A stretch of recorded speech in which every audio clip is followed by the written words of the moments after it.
You Sandeep ji. Papers to be laid 2 रह गए थे। Doctor L Murugan.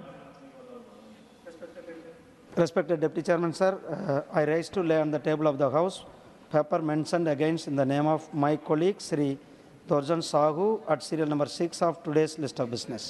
Thank you. Shri Raj Bhushan Chaudhary.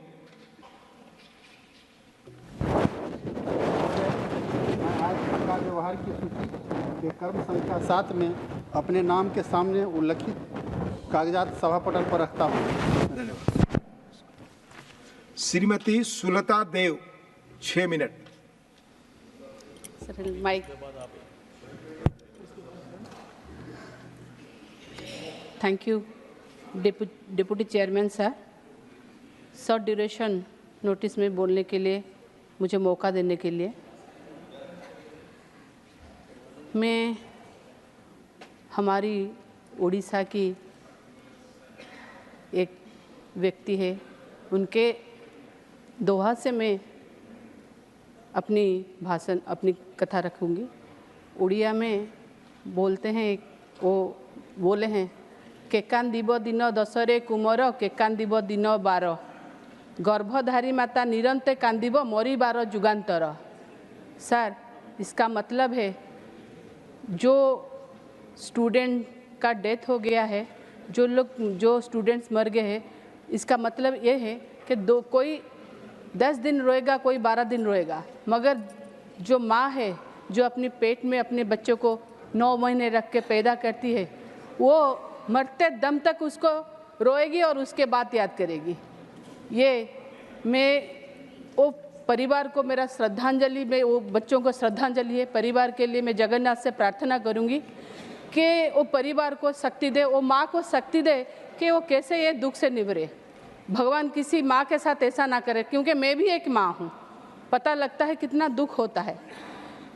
आपको मैं धन्यवाद दूंगी कि आपने एक अच्छा परंपरा आज शुरू किया डिस्कशन करने का, शॉर्ट टर्म ड्यूरेशन का।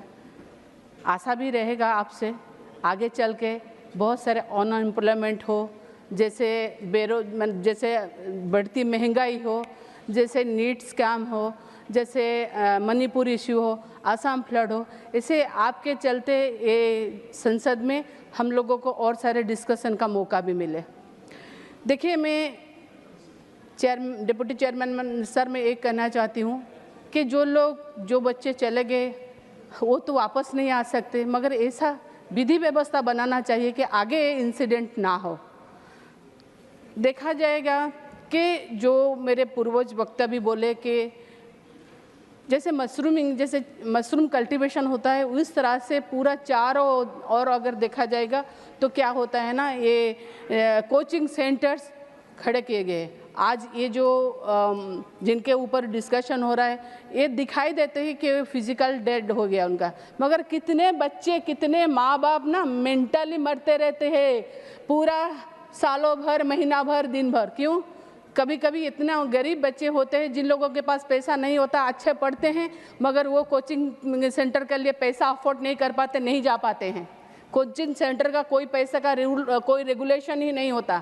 सरकार अगर ऐसे करेंगे, कोचिंग सेंटर चारों जगह फैलेगा और बच्चों के लिए ये कितना हानिकारक होता है ये भी देखना चाहिए। क्योंकि हमने देखा है कोटा में भी जो कोचिंग सेंटर रहते हैं, मेंटल टेंशन के कारण बच्चे आत्महत्या कर लेते हैं। ये तो पानी में आके मर गए, हम लोग ड्यूरेशन डिस्कशन कर रहे हैं।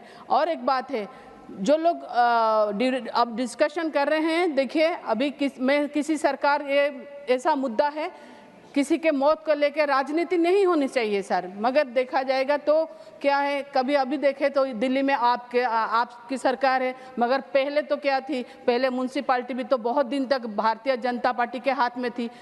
ऐसा व्यवस्था क्यों नहीं बनाया गया? वाटर ड्रेनेज क्यों नहीं हो पा रहा है? क्यों वाटर लगिंग हो रहा है?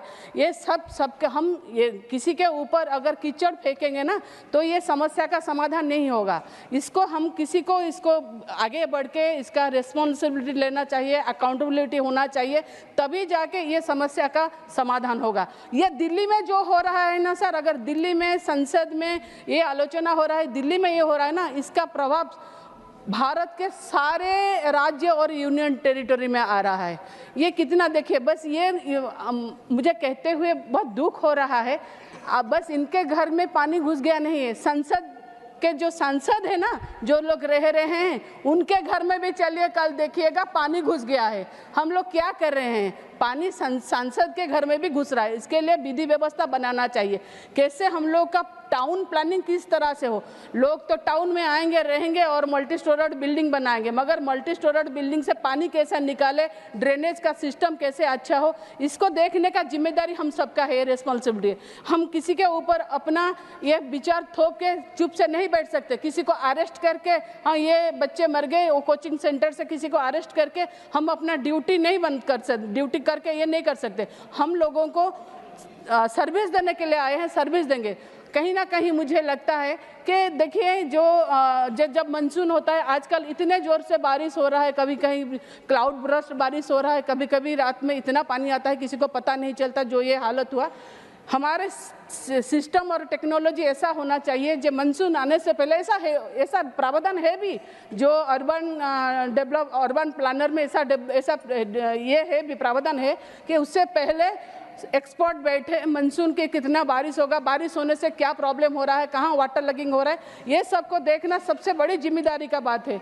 इसमें डोमेन एक्सपर्ट्स को भी लिया जाए, जो लोग अपने अपने क्षेत्र में अच्छे से काम करते हैं। मगर अगर उन लोगों के साथ में नहीं मिल के काम करेंगे, अगर और एक बात है ओडिया में के बोलते हैं कि बाहागरो बेड़े बाईगणो रुआ, तो जब बारिश आती है तभी अगर तुरंत पानी वाटर लगिंग होगा तब हम कुछ करेंगे तो कुछ नहीं हो सकता। तो इसके लिए हम लोगों को अच्छे से करना चाहिए कैसे वाटर लगिंग हो और ये जान ना जाए किसी की, इसके वजह से। Thank you so much. जी सर, वक्त का